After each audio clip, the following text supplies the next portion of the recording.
ఇంత తీపి జ్ఞాపకాన్ని మా అందరికి ఇచ్చిన దత్తు గారికి ఒక మంచి జ్ఞాపిక ఇవ్వాలి, గుర్తుగా ఇవ్వాలని చెప్పేసి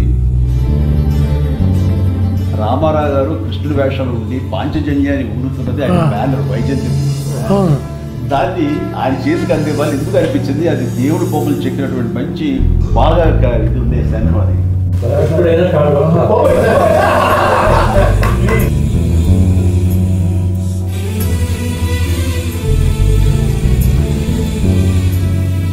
నటించి వచ్చిన స్పందన చూస్తుంటే అంతా ఇంత కాదు.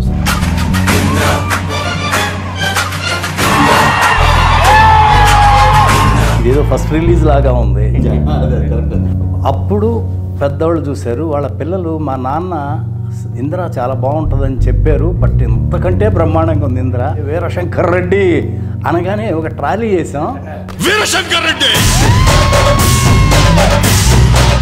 ఆ రికార్డింగ్ అసలు మనకు ఒళ్ళు జలదరిస్తుంది, అట్లా ఉంటుంది. అప్పుడు ఒకే కథని పీకేస్తే పీక కోస్తాం ఎక్స్ట్రాడినరీగా చెప్పారు. అంటే అలాంటి స్పేసెస్ కానీ నువ్వు ఊహించకపోతే అది ఇచ్చేవారు కాదు, ఆ స్పేస్ ఇవ్వకపోతే ఆయన కొట్టేవాడు, రోజున మాట్లాడుకునేవాళ్ళం కూడా.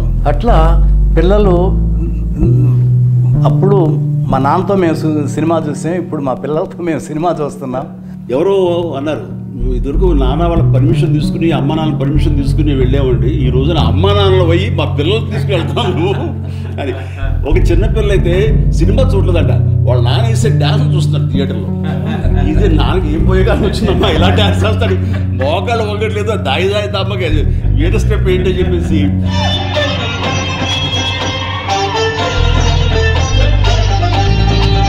సినిమా అంతా ఒక ఎత్తు అయితే ఆ ఒక స్టెప్ ఒక ఎత్తు అనుకునేవాడిని. వర్షం పాట, ఓ వర్షం,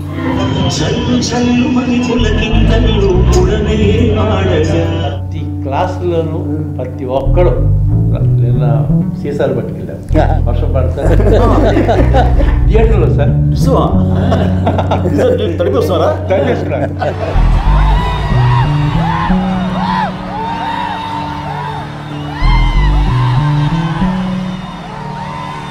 ముఖ్యంగా ఆ జడతో నా మనసు కాల్చిన జడ లేదు అనే ఎక్స్ప్రెషన్ ఇస్తూ ఆ మూమెంట్ చేస్తూ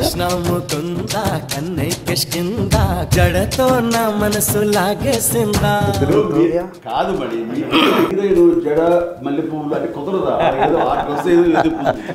సో మీరు రాసిన దానికి జస్టిఫికేషన్ ఇవ్వాలి అంటే నేను ఆసుగా హీరో పాడేశాడు, జడ టచ్ చేద్దామంటే జడలేదు అక్కడ. ఫన్ తోటి మీరు తప్పుని సరిదిద్దారు. టెంపో అది నాకు మరీ అన్న బంబంబోలే సాంగ్లో నేను నిన్న ఎక్కడ ఇంటర్వ్యూలో చెప్తాను, నేను కూడా చిన్న డ్యాన్స్ మూమెంట్ డాన్స్ చేశాడా ఏంటంటే అన్న, మీరు ఆ టీషర్టు ఈ మధ్యలో పెట్టుకొని ఇలా ఇలా పెట్టుకొని ఇలా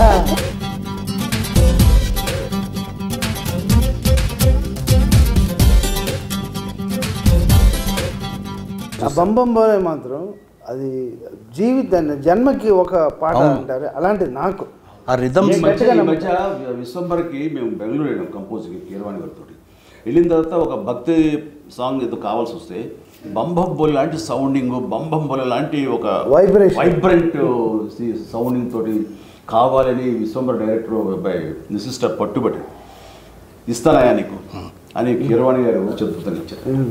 రాముడు అది చూడబోతున్నాం. మనకి సౌత్కి హిందీ మార్కెట్ గేట్ ఓపెన్ చేసిన సినిమా ఇంద్ర ద టైగర్ అనే పేరుతోటి. అది ఎక్స్ట్రా ఒక మనకి ఇన్కమ్ అయిపోయింది తెలుగు సినిమాలకి. దానికి నాంది పలికింది ఇంద్ర ద టైగర్. కథ, మాటలు, పాటలు, దర్శకత్వం, ఈ నాలుగింటికి 4 పాతిక ఇస్తామండి సినిమాకి. కానీ ఈ మీ దగ్గరికి వచ్చేసరికి ఇవి మేము సగం అయితే మాకు సగం అంతే అంతే. మీ గురించి ఒక మాట చెప్తా. మీరు ఖైదీ సినిమాలో వస్తుంటారు బ్రిడ్జి మీద, ఎక్కడికి వెళ్తూనే ఉంటాడు అంటే కోటిపల్లి ఓహో అని వెళ్ళిపోతుంటాడు. కానీ మీరు షిఫ్ట్ అవుతారు, ఏంటి కొండపల్లి అక్కడికి వెళ్తున్నాడు అంటే మనసు మార్చుకున్నాం. అలా మీరు ఇండస్ట్రీకి నటుడిగా వచ్చారు, కానీ మనసు మార్చుకుని మహానటుడు అయ్యారు. అది ఈ సినిమాలో మెగాస్టార్ చిరంజీవి గారు హీరోనే కాదు, మేము ఫస్ట్ స్టోరీ డిస్కషన్ అయిన తర్వాత ఇంకా ఎందుకు కరెక్ట్గా రావట్లేదని దత్తు గారు నేను అన్న మీరు రావాలి, మీరు కూర్చోవాలి, అప్పుడు కానీ పెద్ద అబ్బాయి కుదురుగా కూర్చోడు అంటే 4 రోజులు ఆయన వచ్చి, ఆయనకు అవసరం లేదు డైలాగ్, సీన్ బై సీన్ అనుకుంటా మొత్తం ఫుల్ స్క్రిప్ట్ రెడీ చేసుకున్నాం. జగదేవి వీరు అతను సుందరి నుంచి ఆయన చేసి సినిమా అన్నింటిలో నన్ను కూర్చోబెట్టాము అందరూ 2.5 months కూర్చున్నారు ఆయన జగదేవి సుందరికి మద్రాసులో. రాఘవేంద్ర వారిని 5 రోజులు మిస్ అయ్యాడు కానీ 2.5 months ఆయన తపన ఇది ఎంత ఎక్స్ట్రాడినరీగా ఉంటుందో. ఫైనల్ ఇప్పుడు లెంగ్త్ ప్రాబ్లం వచ్చింది, మేము ఫస్ట్ కాపీ చూసాం, 3 hours 20 minutes వచ్చింది, 25 minutes తగ్గించాలన్న ఇది 18 నిమిషాలు 20 నిమిషాలు లేపు అవుతారు. ఇప్పుడు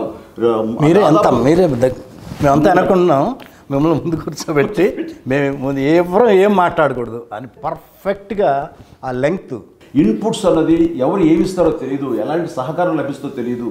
ఒక బ్రెయిన్కి 2 బ్రెయిన్లు గొప్పవి, 2కు 3 బ్రెయిన్లు ఎప్పుడు గొప్పవి. అది నమ్మినటువంటి మనిషి గొప్ప. వెల్కమ్ చేయాలి, అందరి నుంచి ఇన్పుట్స్ తీసుకోవాలి, అప్పుడే ఇలాంటి మంచి మంచి సినిమాలు వస్తాయి. ఫస్ట్ ఆఫ్ ఆల్ ఇది ఈగోలు అనేది ఉండకూడదు. ఆఖరికి అల్టిమేట్గా సినిమా హిట్ అయితే ఎవరి పేరు వస్తుంది? ఇందిరా అంటే బి గోపాలే. డైరెక్టర్కి ఏంటండి సంగీత జ్ఞానం, సాహిత్య జ్ఞానం, లోకతో పాటు లోక జ్ఞానం కూడా ఉన్నారండి. Common sense. ఫస్ట్ పెద్ద ఎపిసోడ్ లక్నోలో పెట్టుకున్నాం.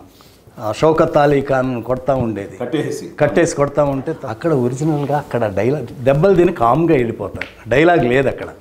అప్పుడు చిరంజీవి గారు వచ్చి గోపాల్ ఇక్కడ దెబ్బలు తిని కామ్గా వెళ్ళిపోతున్నాను, ఏదన్నా డైలాగ్ ఉంటే బాగుంటుంది, ఒకసారి గోపాలకృష్ణతో మాట్లాడదామా అన్నారు. ఆయనేమో హైదరాబాద్లో ఉన్నారు.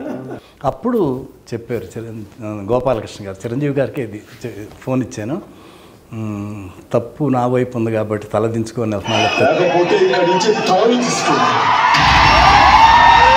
ఆ డైలాగు లేకపోతే ఆ సీను అంత గొప్పగా ఉండదు. నాకేంటంటే ఏదైనా సరే ఇది రాఘవేంద్రరావు గారు అని నేను నేర్చుకున్నది. ఎలాగంటే రాఘవేంద్రరావు గారు ఏదో సినిమాలో మంచి దొంగ సినిమాలో మోహన్ బాబు అలా పైన చూస్తుంటే కింద నుంచి వెళ్ళాలి. అయిన తర్వాత ఫ్రేమ్ పెడుతుంటే ఆయనకి ఎక్కట్లేదు, ఎందుకంటే నేను డౌన్లో ఉండి హీరో ఆపాడు, మోహన్ బాబు క్యారెక్టర్ పైన ఉంటుంది. ఆయనకి నచ్చలేదు. బాబాయ్ నువ్వు అలా 2-3 స్టెప్స్ ఎక్కి రివర్స్ తిరుగు, తను కిందకి దిగి వస్తాను. ఎందుకు అట్లా ఇల్లాజికల్గా ఉంటుంది కదంటే, బాబాయ్ నా హీరో ఎప్పుడు టాప్, హీరోది పై చేయిగా ఉండాలి, తగ్గడా వీలేదు. ఓ జనం అది ఎక్స్పెక్ట్ చేస్తారా, మాస్ అలా ఉంటుందని నేను అక్కడ ఒక లెసన్ నేర్చుకున్నాను. చిరంజీవి గారి ఎంత తపన పడిపోతారో మా టెక్నీషియన్స్ చూసుకోవటం కూడా అంత బ్రహ్మాండంగా చూసుకుంటాం. చిరంజీవి గారు, సొనాలి బింద్రే వీళ్ళందరూ పెళ్ళి వీళ్ళన్నింటికి వస్తారు తాంబూలాలు తీసుకొని. ఆ సీన్ ఏదో కరెక్ట్గా రావట్లా. ఈయనేమో వీళ్ళిద్దరు షిరిడి వెళ్ళాలంటే చిరంజీవి గారు చూడండి, గోపాలకృష్ణ గారు కొంచెం మీరు క్యాన్సిల్ చేసుకొని ఈ సీన్ బాగా చేసి వెళ్ళచ్చు కదంటే ఆగి ఆ సీన్ ఎక్స్ట్రాడినరీగా రాశారు. దానికి చిరంజీవి గారు వెంటనే ఒక బ్రహ్మాండమైన సెల్ ఫోన్, అప్పట్లో కాస్ట్లీ సెల్ ఫోన్, అప్పట్లోనే నాకు తెలిసి 60,000 70,000 ఎంత ఎక్కువ చాలా అవుతుంది, అది తీసుకొచ్చి వెంటనే సాయంత్రానికి గిఫ్ట్ ఇచ్చారు. ఆ సీన్ యాక్ట్ చేశాడు. అసలు ఎట్లుంటుంది, డ్యాన్సులు ఎంత అద్భుతంగా చేస్తారో. ఆ కండవ వేసి కుర్చీ లాగి దగ్గర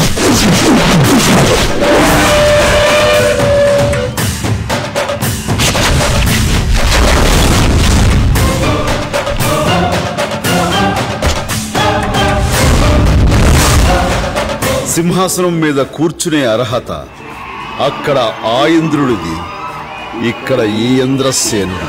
ఎంత బ్రహ్మాండంగా చెప్పారు ఆ డైలాగ్. ఆ సీన్ అన్నా నేను మిడ్ నైట్ 12ంటికి ఇప్పుడు ఎడిటింగ్ చేశాను. దత్తు గారు ఒక చోట ఉండగా వచ్చారు, 12 o'clock వచ్చారు. చూపెట్టి గోపాల్ ఎక్స్ట్రాడినరీగా ఉంది, గోపాల్ బ్రహ్మాండంగా ఉంది ఈ సీను అని వెంటనే 12:30కి చిరంజీవి గారికి ఫోన్ చేశారు. ఫోన్ చేస్తే వదినమ్మ సురేఖ్ గారు ఫోన్ తీశారు. దత్తు గారు ఏంటి ఇప్పుడు చేశారు ఏంటంటే, లేదు నేను బాస్తో మాట్లాడాలి, పడుకొని ఉన్నారు, లేదు లేపండి మాట్లాడాలన్నారు. ఆమె లేపి చిరంజీవి గారిని లేపి ఫోన్ ఇచ్చింది. దత్తు గారు ఏంటంటే, దత్తు గారు ఏంటి ఇప్పుడు చేశారంటే, బాస్ ఇది ఒక సాంగ్ బాస్, ఈ సీను అదిరిపోయింది, ఏమి చేశారు బాస్ మీరు, ఎక్స్ట్రాడినరీగా ఉంది. నాకు ఇప్పుడు సీన్ చూసాను, మీకు చెప్పాలన్నది చెప్పేశాను, నేను హ్యాపీ. కమర్షియల్ సినిమాలకి ఈ ఇందులో ఒక నిఘంటువు, ఒక గైడ్ అండి అది అనుకోవచ్చు. అలాంటి ఇది టేకింగ్ వైజ్ కానీ కథనం కానీ డైరెక్ట్గా బి గోపాల్ కానీ కథ అందించినటువంటి మన చిన్ని కృష్ణ కానీ. నేను రచయితగా మాత్రం రాయలేదన్నా, ప్రమాణం పూర్తిగా చెప్తున్నాను, ఒక అన్నయ్యకి తమ్ముడుగా రాశాను అంతే అన్న. అంతకంటే చిరంజీవి గారు లేకపోతే అసలు ఈ అశ్విని దత్తు ఈ ఇండస్ట్రీకి వచ్చి ఏమి చేశాడంటే ఏమి చేయలేదనే అర్థం వస్తుంది. జగదేకవీరుడు, చూడాలనుంది, ఇంద్ర, ఇలా చెప్పుకుంటూ పోతే అన్నీ గొప్ప సినిమాలే. చిరంజీవి గారికి ఏమిచ్చి రుణం తీసుకోవాలో నాకు అర్థం కాదు. నేను ఆ మాట మీరు పెద్ద పెద్ద మాట ఒప్పుకోరు సార్. మీరు డెఫినెట్ మేము మీ రుణం తీసుకోవాలి. ఇందిరా 2 చేయాలని నేను నా కోరిక. డన్ బాబాయ్, డన్. చేయాలనే ఆలోచన ఉంది. ముందు చేశారు కాబట్టి దీనికి ఇందిరాకి ఒకటి, జగదేకవీరుడికి ఒకటి, 2 సీక్వెల్స్ వస్తాయి. ఇది నేను 100%